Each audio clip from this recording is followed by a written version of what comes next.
A day in my life ng isang kunyang dito sa Hong Kong. Kapag ka may pasok ang amo ko tapos nagkataon Sabado ay naku maraming activity ang alaga ko. At sigurado ako ang kasama niyan maghapon sa labas.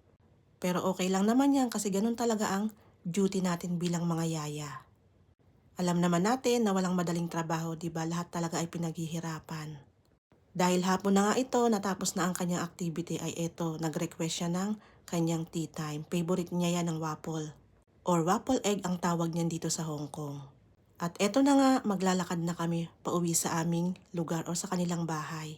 So, from isang bundok ay tatawid ulit kami ng isang bundok. Pero high-tech ang mga bundok dito dahil eto nga, papunta kami sa lift.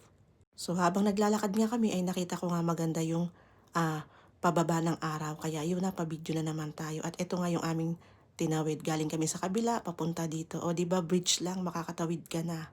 At buti na lang may trolley ako para sa aking alaga pag napagod siya. Ayan.